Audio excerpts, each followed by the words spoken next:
itu di Jepang ya, jadi mereka tidak terlalu peduli dengan agama seperti umat Islam meyakini agamanya.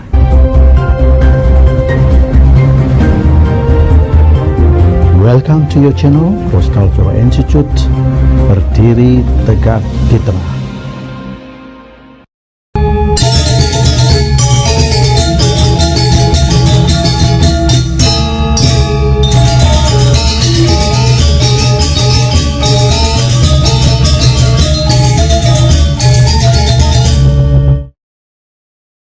Assalamualaikum warahmatullahi wabarakatuh.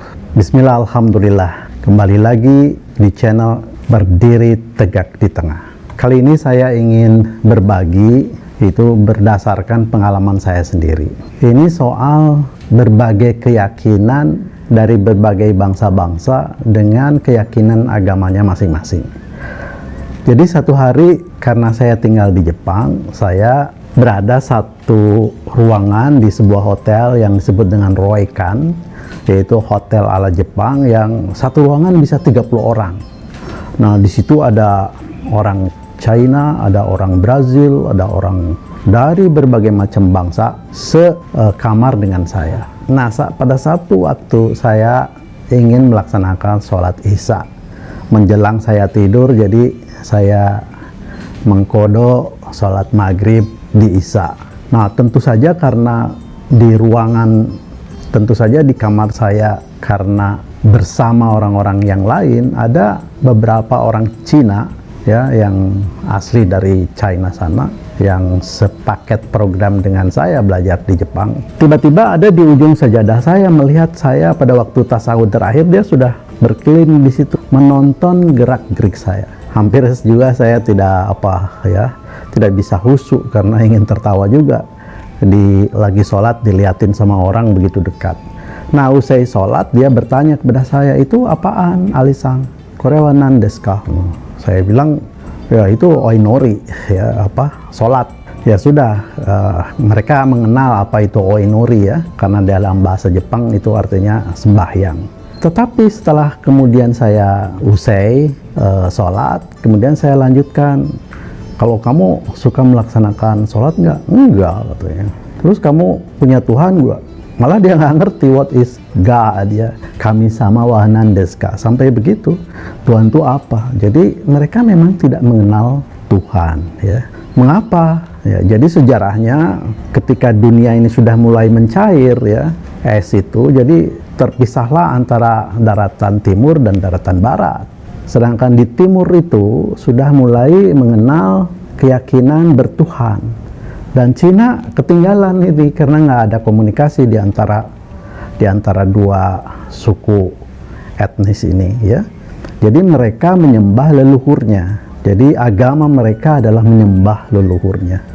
Gitu. Ya, dan dia tidak pernah diajarkan apa itu Tuhan. Baru kemudian setelah tersambungnya jalur sutra, maka mulailah masuk agama Buddha di sana. Nah, jadi pantas kalau Cina nggak mengenal Tuhan. Tapi satu hari saya juga di Beijing pada waktu itu ya, sempat sholat Jumat bersama Perdana Menteri Malaysia waktu itu, Anwar Ibrahim ya, yang kebetulan ada di Beijing dan ikut sholat bareng di sana. Jadi memang ada juga di sana, biasa aja orang melakukan ritual keagamaan. Jadi ya pada sebagian besar tidak beragama, tapi sebagian lagi mereka beragama ya. Jadi itu. Nah, kemudian karena saya tinggal di Jepang, saya juga mengenal pengetahuan tentang keyakinan mereka.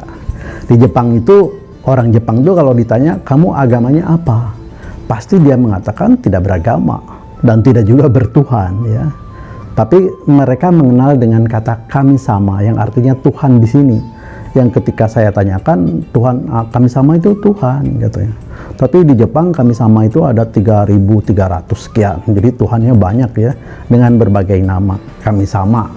Nah, ada 3 kebudayaan yang dilaksanakan oleh orang Jepang, yaitu pertama, kalau dia lahir itu sebagai orang Shinto, dan ketika dia sehari-hari besar menjadi orang Buddhis, orang Buddha ya, penganut Buddha, dan waktu meninggal nanti juga kembali lagi menjadi penganut Shinto ya.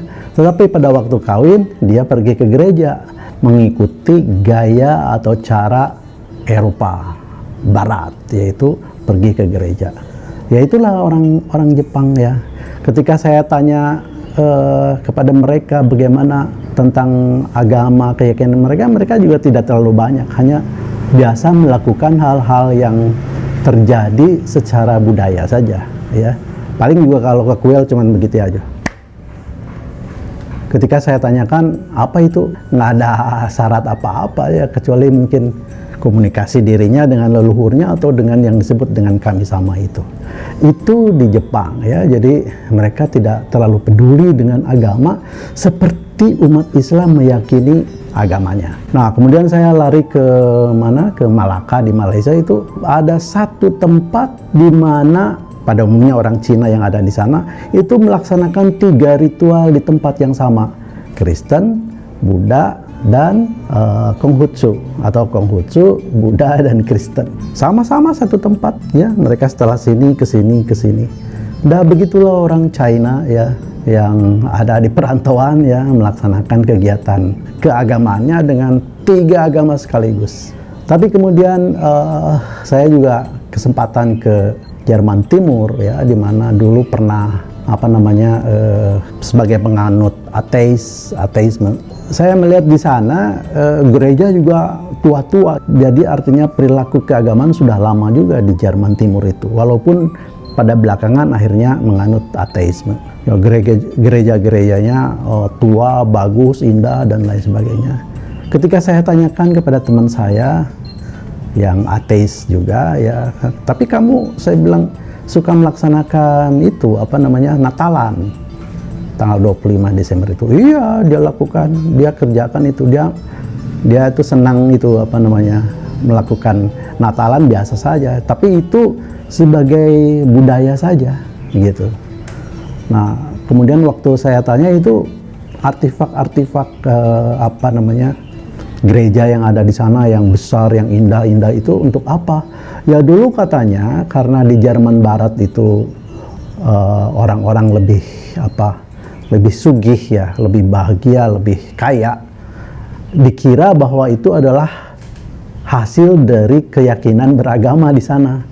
Makanya orang Jerman Timur sama-sama juga ke gereja, tapi ternyata katanya tidak berpengaruh apa-apa. Yang akhirnya apa? Ya ditinggalkan juga gerejanya. Nah, seperti itu ya. Jadi ada yang berkeyakinan seperti orang Cina yang tidak mengenal Tuhan, ada yang berkeyakinan seperti orang Jepang yang 3 sekaligus melaksanakan agama ya. Ada juga yang berkeyakinan seperti tadi orang Jerman ya, yang ateis, beragama, kembali lagi ateis ya. Dan pada umumnya di Eropa juga seperti itu, orang sudah mulai meninggalkan keyakinan beragama. Nah, kemudian saya juga tanyain sama teman seapartemen saya, orang Cina juga ya, kamu mengenal dosa nggak? Enggak. Malah bertanya, what is a sin? What is a God? What is a sin? Apa itu Tuhan? Apa itu dosa? Dia juga tidak pernah mengenal itu dan tidak pernah mempedulikan itu. Ya, jadi agama asli Cina itu sebenarnya agama yang menghormati leluhurnya. Nah, Shinto itu di antara etnik Shinto itu berantem terus sampai datang Buddha. Agama Buddha lah yang mempersatukan berbagai macam cult di dalam agama Shinto sehingga dia bisa tertib sampai sekarang ini. Begitu. Dan kemudian setelah jalur sutra tersambung, maka Cina baru mengenal ajaran Buddha gitu. Sebelumnya ya tidak pernah itu. Di perantauan Cina itu macam-macam ya, seperti yang di Malaka itu. Ada yang menyembah Bunda Maria, kemudian ke sebelahnya menyembah patung Buddha, dan di ujung menyembah leluhur mereka yaitu Konghucu.